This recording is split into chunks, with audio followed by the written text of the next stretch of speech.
Hello friends, आप सभी का मेरे यूट्यूब चैनल पर स्वागत है। आई होप आप सभी अच्छे होंगे। फ्रेंड्स, आज की वीडियो में हम third sem BA programme history first unit के बारे में डिस्कस करेंगे। तो चलिए बिना देर करते हुए वीडियो को स्टार्ट करते हैं।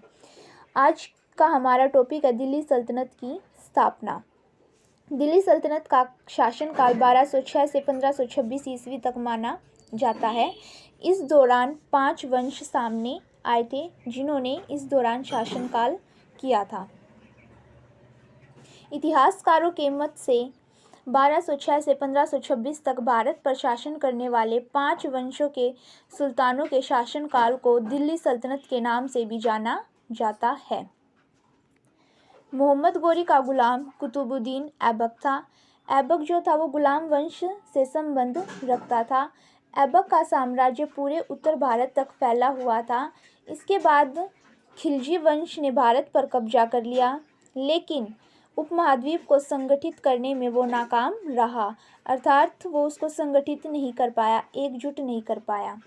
पर इसने भारतीय इस्लामिक वास्तुकला के उदय में महत्वपूर्ण भूमिका निभाई थी।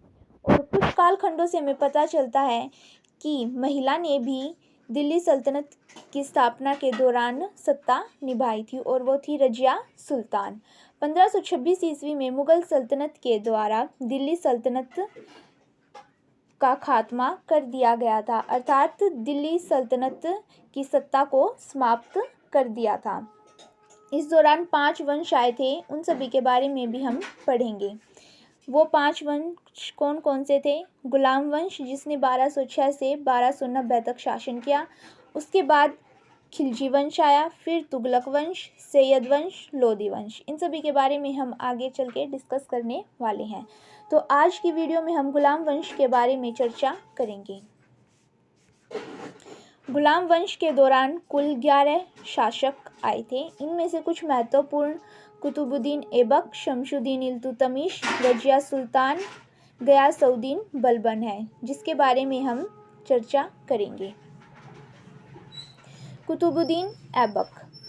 कुतुबुद्दीन ऐबक जो है दिल्ली सल्तनत का संस्थापक है। इसके द्वारा ही दिल्ली सल्तनत की स्थापना की गई थी, और वह गुलाम वंश का पहला सुल्तान था।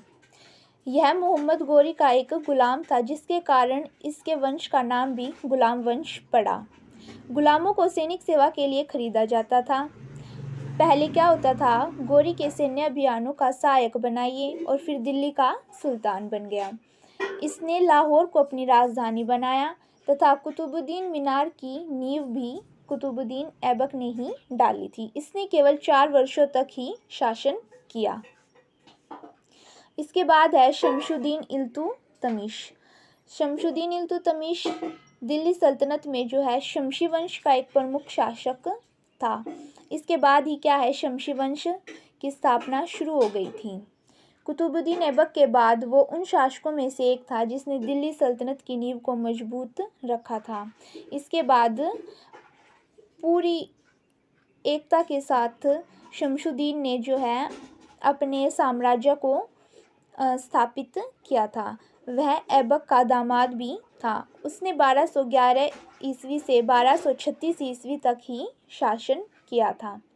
आने वाली वीडियो में हम शमशुद्दीन इल्तुतमिश की उपलब्धियों के बारे में और गयासउद्दीन बलबन के बारे में चर्चा करेंगे। धन्यवाद।